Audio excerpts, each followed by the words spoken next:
Welcome to the very first episode of the Girl Child Education Podcast, hosted by Connected Development with support from Malala Fund. My name is Sani Mohammed. The Girl Child Education Project is working to ensure accountability and transparency in the education sector in Bauchi State and fostering collaboration between government and stakeholders to promote a gender-responsive education sector planning for girls' education in Bauchi State. And they're working to ensure girls are able to um, enroll into school, transition, but also complete school. And today we have an amazing guest, a special guest, who has led some of the groundbreaking efforts in ensuring girls stay in school and are able to provide them with 12 years of free and compulsory education. Dr. Jamila Dahiru, who is an accomplished education professional and someone who is very passionate about the sustainable development goals, women's rights, girls' education, and women empowerment in general. It's a pleasure to have you, Dr. Jamila. My pleasure, Smiley. Nice to meet Thank you. you for having me. Thank you very much. Just to set the pace for our conversation, and I know your life journey has been one where you're working to promote education. It's always about education. Can you take us through that journey? What has it been like for you up to the point you became a commissioner? Okay, great. So all my life after school, I have been an educationist. I have started as a nursery school teacher, through primary school and then into junior and senior secondary schools. Starting from Plateau State to Kaduna State, where I also taught in both private and public schools. I was passionate about knowing what is the narrative on both sides of having a private education and a public education from a public institution. I also have experience working at the university. I am still a lecturer. I started with Ahmadu Bello University Zaria, now with University of Abuja, Gowon, the new Gowon University, with the Department of Mass Communication in ABU Zaria, now with Development Communication and Communication and Development and Strategic Communication Department. In between, I also work at a civil society activist in Kaduna, precisely where I actively involved with a lot of like-minded organizations, even accountability mechanisms where we push for policies on health and then education. I worked with CADMAM as their secretary. I worked with CADBIM also as a member. CADBIM specifically targets accountability for education. And precisely, we push for policies, we push for initiatives, programs, we hold important and relevant stakeholders accountable for actions that we see to ensure that our children go to school, not only at the level of basic education, but beyond basic education. We also push for narratives around parents taking responsibility for their children's education. Now, during the journey, I was able to also work with development partners, even though it is around governance, but it cut across service delivery ministries, including Ministry of Education, Ministry of Health, Ministry of Water Resources. In Ministry of Education, we also push for strengthening the system in terms of the public civil service part of their own meeting their objectives or meeting up with their responsibilities, but also the citizens, ensuring that they are aware of their responsibilities. They also are enlightened and they are also encouraged to push for actions that will see to the benefits and that of their children or the society at large. Wonderful. And then I was able to be the Commissioner of Education, Bauchi State, it was a privilege holding that position for 2 years plus months, 2 months, I think. And it was an interesting journey because this is where I think I actually contribute my very best in terms of pushing for better education narrative in Bauchi State. MashaAllah. That's just wow. I wanted to ask, how did you manage to do all of this in such a short lifetime?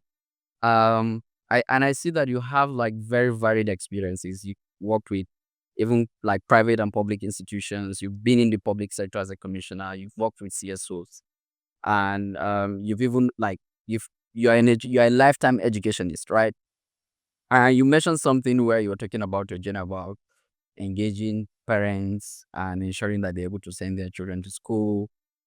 What has been the biggest role for you, like in communities, like communities cut across religious leaders, mothers, male head of households, and all of that?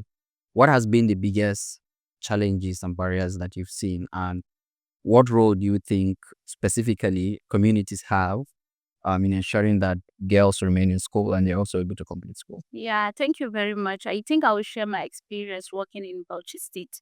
At the time that I joined as a commissioner of education, Bauchi was leading in terms of the state with the highest number of out of school children, not only in Nigeria, I say in Africa. And that narrative was not a good one to say about your state. We needed to understand what's actually the problem. A lot of time we wanted not to agree with the figures, the indices, but at the time, we also wanted to reflect and understand, okay, what's really is the cause. And I think one of the most uh, the factor that actually stood out very loud is community engagement in children's education, particularly the girl child education. In local governments like Algari, you found out that most of the girls are actually out walking on the streets, and parents not taking responsibility of ensuring that they go to school, maybe attend to the hawking, maybe after school. And we noticed the absence of accountability mechanisms in terms of engagement with the communities, understanding their roles in their children's education, but also pushing for probably programs and initiatives or accountability from the side of the government. And this also takes me to the most important critical stakeholders, the community leaders. We grew up in a community where it used to be something that I don't know whether I have benefited from that. But I remember my father telling me that during their time, it used to be their angwa that will push them to go to school, take them and force them to go to school. But now we are in a community, or we live in communities where everyone just bothered about their own children. And probably you have those ones actually battling with probably economic condition. But then we have free education for all, Mm, free basic education at least. that's it. In Bauchi State, there was a reduction of even school fees and PTA levy to even 200 naira, and that's not also compulsory. But you find out that these children refuse to go to school, or their parents refuse to send them to school. So in between, it's about community engagement, parents taking responsibility, probably because of religious and cultural barriers. You mentioned how we battle with community leaders or religious institution. I will tell you, when we introduced the project called Ajani Bauchi State, the first people that actually were against it were actually the religious leaders, because of the perception that it is going to trigger their children to to act in a way that their religion actually asks them, or probably to be, I don't know, in discipline or something like that. So we had to convince them through advocacies, awareness creation, sensitization efforts, bringing them on the table of decision making so that they understand that they also have a voice to play. And I think this is where most of our challenges when it comes to girl child education comes from. Probably the parents not taking responsibility of sending their children to school because of some personal uh, problems that they might mention. Some of them will say it's economy, but like I mentioned, you have free education, free basic education, and then the community not taking also responsibility because it's not my child, I don't care, and then the traditional institution being left out of the system. And that's why we introduced what we call the Bauchi State Education Committee, and headed by all the first class Yeah, areas in Bauchi State. wonderful. Wonderful. Just great to hear some of those achievements and even challenges you're facing. Just to maybe even just drill down on community challenges. There was one time we were working in Bauchi State, and we even done some of this work with code. There was a case that was reported to me one time where a girl was forcefully married out to an older man, and then she moved from one point, she went to meet the Miungwa. He said he was not going to dissolve the marriage. She would go to the Sharia court. The Sharia judge would tell her to come with her parents. Her parents were in support of that marriage. So this girl is literally like a fighter, moving from one place to the other, trying to get help. At the point, she even went to the Meongwa of the man's community. And this Meongwa told her that he would only support the dissolution of her marriage if she marries him. This happened in Bauchi. And then we got a wind of the case and we intervened. And I was really very amazed at the swift action that happened. And in fact, we reported this to one of the um, traditional council members from the Bauchi Emirate Council, and they got us like a police van, they got us a case manager, and they handled that case very swiftly and took that case to court, which finally got the marriage dissolved. Yeah. And the Bauchi state government really provided some like response mechanism, which was something I didn't know existed in Bauchi. I was really baffled with that, the level of work that's gone into that. But we see that a lot of the barriers, girls, even when they go to school, so maybe she starts from primary school and she's trying to transition to JS1, and then where we see a lot of the fall off is also from JSS3 to SS1. And a lot of these barriers are out, like they face these barriers out of school. So what do you think in terms of like these barriers, child marriage, out you mentioned out of pocket fees, just even like 200 naira would stop children from going to school, religious perception around education, financial commitment that would allow girls to go be hawking and so they're able to feed their families. What specifically have you been able to do as part of your broader programs at the Ministry of Education in Bauchi to when you were the commissioner to address some of these challenges? And if we could pick one or two things that we think other states could learn from in terms of the mechanisms you put in place. So thank you very much. I think probably I forgot to mention, and thank you for bringing it up, the issue of early marriage in Bauchi.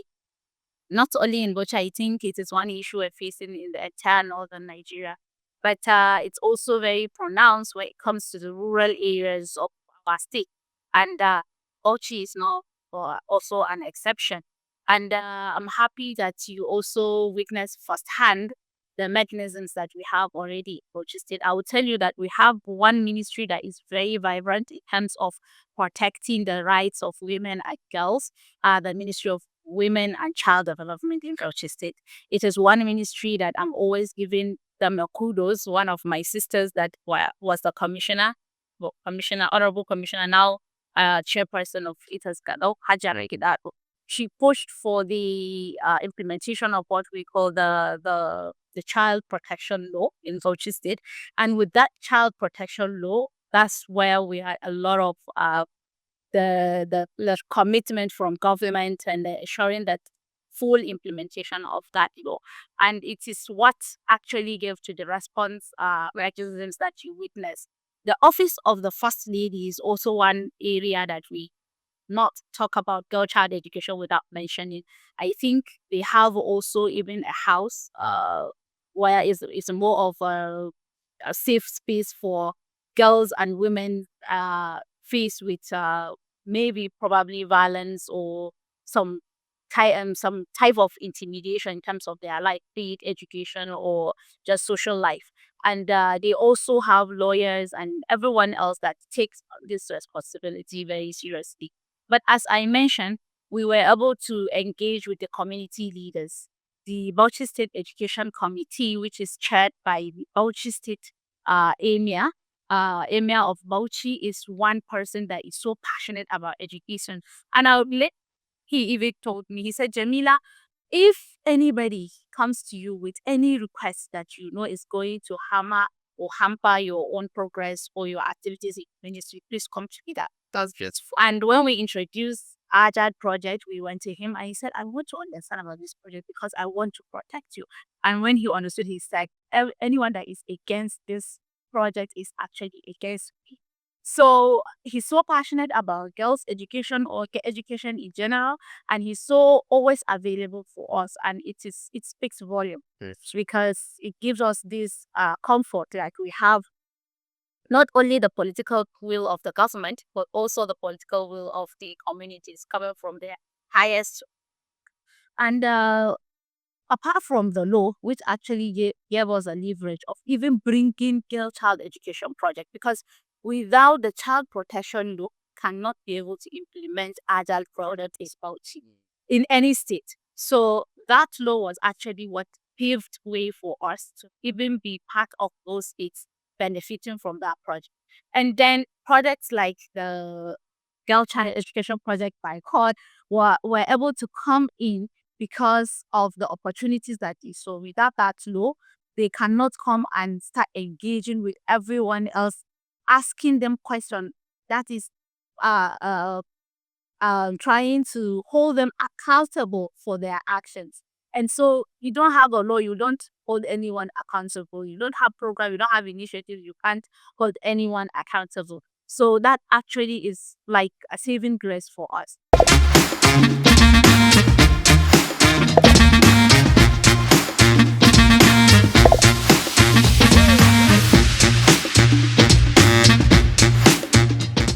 And we were able to do a lot of sensitizations, advocacies, town hall meetings, but then incentivizing the girls to go to school and through various programs.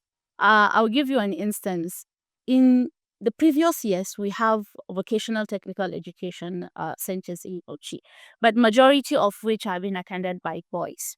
And you hardly see girls. If you see them through just 1 to 3. And with our coming, we ensure that the renovation or the upgrading of those schools actually sort of completion, 100% completion, and they started using it.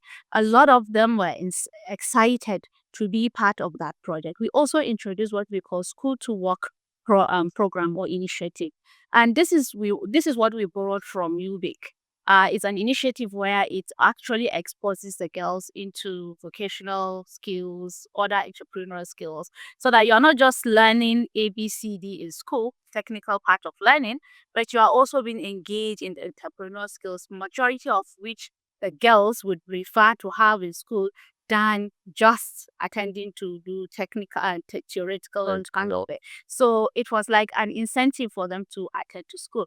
Like I mentioned, is a zero policy for us when it comes to school fees, or is zero, but then a token of maybe PTA 200, that is to the barest minimum if you compare with other states.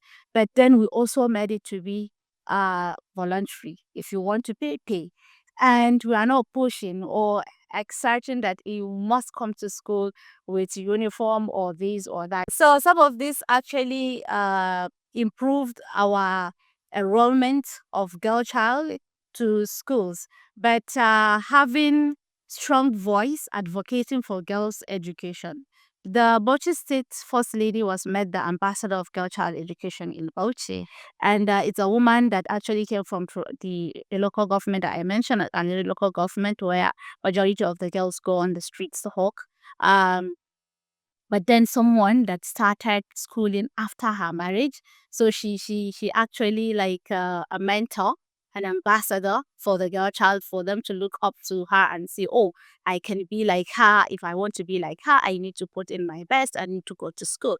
People like me and other female commissioners actually serve as or mentors or ambassadors of education. But projects that we actually pushed in Ochi, like the Agile, they paved way for us because there are incentives for girls to go to school. When they reach certain attendance, they are given a token to buy school fees, to buy school uniforms, bag and sandals, so on and so. This is really very beautiful to hear, especially now that you've touched on mentorship, because we believe that I think female mentorship is one of the greatest mechanisms where girls see people like you, they see people like the first lady who inspire them to want to also grow and to complete school. Um, do you want to tell us more about what specific programs for mentorship are available for girls before you left Bauchi? What specific mentorship programs or safe spaces rather were available for girls, and what mm, what were they accessing in those safe spaces? What kind of mentorship do you think we should be doing to empower young girls, especially in communities across northern Nigeria who in a way still are skeptical about maybe girls fully going through school? Yeah. Thank you very much. I think there used to be a project by UNICEF, introduced by UNICEF, Girls Employability Skills Project. And that project is actually ensuring that we have mentors across schools. It is teaching them skills in entrepreneurship and others so that they can navigate through life easily. This is one area that we've seen how girls mentor girls themselves, like peers. And yeah, so and we have seen how it has improved enrollment in schools, because if I can see my peer coming to me and telling me the benefits she's actually getting from going to school, I would like to go and also get that benefit. But we've also introduced girls mentorship, but in this sense through the health clubs that we have in schools. There are parents clubs or parents associations where you have in each school parents Yeah, like SBMC. SBMCs, but then mothers association. Oh, great. Yes, in Bauchi you have them, and some of these were actually championed by Plan International and the UNICEF, ensuring that girls are not left with only male champions. It's not a biased thing, but I felt they would feel more comfortable talking to a female mentor than a male teacher. And through our policy of teacher employment and deployment policy, ensuring that we have more female teachers in schools than male teachers, is for us to avail the girls with female mentoring skills so that they'll be able to reach out to a teacher and say, oh, this is what is happening to me. I want you to advise me or something, to feel confident in whatsoever they are putting as a target. Apart from that, there is also the one project that I think it is actually going to speak volume. We are yet to launch the Global Partnership with Education, this very project that we are doing a podcast about. It's one project that is actually different from the others. Those ones I mentioned have been in schools, isn't it?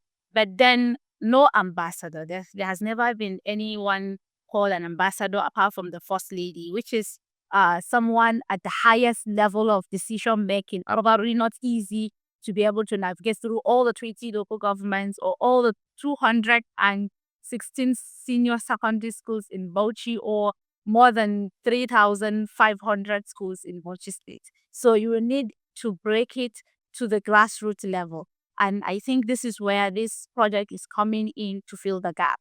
If you're going to have mentors in local governments, probably mentors in schools, specifically for empowering girls, mentoring girls, pushing them to continue with their education, complete with their education, I think it will go a long way.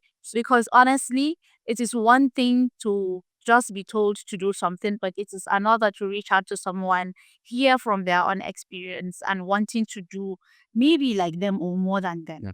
Yes. Maybe just to also talk a little bit more about the Codes Girls Education Project.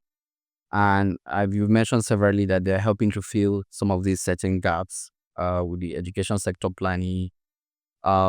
Which specific like entry points do you think would be very impactful with them as they like continue their work in Bauchi? And so there's this thing around governments will say that we've given these budgets or we've committed this amount of money to education, right? Yes. But then when you go and look the budget line item, for instance, some of the budget line items do not work for girls. Yeah. Right? There's not sufficient toilets or sufficient even teachers, as you mentioned. What has been the case with Bauchi in terms of disbursement that clearly speaks to girls' issues, girls' empowerment, girls' schooling, and because part of the work they would be doing is to help strengthen that system for gender responsive like framework to be able to push for specific things that work for girls. What has been the situation in Bauchi, and what do you think could be like very clear entry points as we continue our work in Bauchi? Yeah, thank you very much. So I think there is nothing like gender responsive budget, so to say, in culture for now. And as you rightly mentioned, uh, code. or the Girl Child Education Project is coming in to fill that gap. So we're looking forward to an entry point where when we are preparing budgets for education in Bauchi, it is a time that every other ministry is also preparing budgets, but specifically for Bauchi State Ministry of Education, to see how we are being very, very deliberate. You understand? We are being deliberate about what budget goes for the girl child, or what budget goes for enlightenment, what budget goes for improving their learning condition, or what budget goes to improving their quality of learning, or what budget goes to advocacy for girl child education. I think this will go a long way if we can have something like that very pronounced in the next budget cycle. Uh, I want to believe that for Bauchi State, we have a very robust budget, one that is almost 100% cash backed last year. And then for this year, it's also 16% of the total budget for Bauchi being targeted to education. But when you go into break it down, there are also questions around what goes for the basic education and what goes for the higher education. I think in this sense, we also need some of the perspective coming from CORD and others to ensure that we're giving enough to whatsoever sector of the education. Now, what goes to basic education, because it is the foundation, should be prioritized. And apart, not only that, okay, this budget is for the girls, quality education, conducive learning, talk about wash facilities, and so on. But what good thing about it is the fact that the focus is going to be on the implementation of the Agile project, which also is very passionate about girl child education. So building of toilets, wash facilities is going directly for the girls. The incentives is going only to the girls, not just to the boys. But the digital learning will combine the two. Infrastructure, both will benefit. But Bauchi has been one state that is also practicing what we call single gender education, where you have separate schools for girls and separate schools for boys. And this was actually informed by some incidences of juvenile delinquencies that was witnessed in Bauchi around 2019, 2020, 2021. And so you don't have a society where you have educated citizens with immoral activities going on. So if we are giving them the best quality education, they should also be responsible citizens. And so there are some local governments, particularly the state metropolis, the Bauchi metropolis schools, that the government decided to separate the girls from boys. And so that's why you have shift, you have this, you have that. And so I would tell you that the majority or all of the girls, single girl schools are the beneficiaries of agile projects. Majority of the projects coming into the state targeting girls actually have it very easy, because you know the target, you know the location, you can go there, and can see how you make the. Yeah. And maybe just to write on one point around having single girl schools, because this is a big issue in northern Nigeria, right? Where even when there are schools, access to those schools sometimes for girls are problematic. Yeah. I've been to states where you'd see girls complete just 3 and they are not able to transition because the next senior secondary school, maybe they need to go to the local government secretariats, and then their village is like 10 kilometers, 15 kilometers from. So it's great to see that there's that leadership buying and you're doing some of that work in Bauchi. If there is one key message you want our listeners to leave here with today, what would that be? It will be to prioritize the education of the girl child. Honestly, they say if you educate a girl, and you educate the whole society and the whole world. And I'll tell you this coming from my own perspective. If we look at the percentage of those that are performing wonderfully in our schools, you will see that girls are actually always taking the lead. So give them the. You don't know the talents that actually reside in that lady, that woman. And as you empower her, you empower her children. As you empower the children, you empower the society. Thank you. Thank you so much for that powerful closing statement. And to our listeners, if you want to be part of the solution, start mentoring girls or supporting organizations who mentor girls and promote girls' education. Stay tuned for our next episode, as this promises to be exciting. We'll be exploring more important issues around girls' education and bringing fantastic guests like Dr. Jamila on these podcast episodes to enlighten you more about some of the work we're doing at Code. Thank you so much, and see you in the next episode.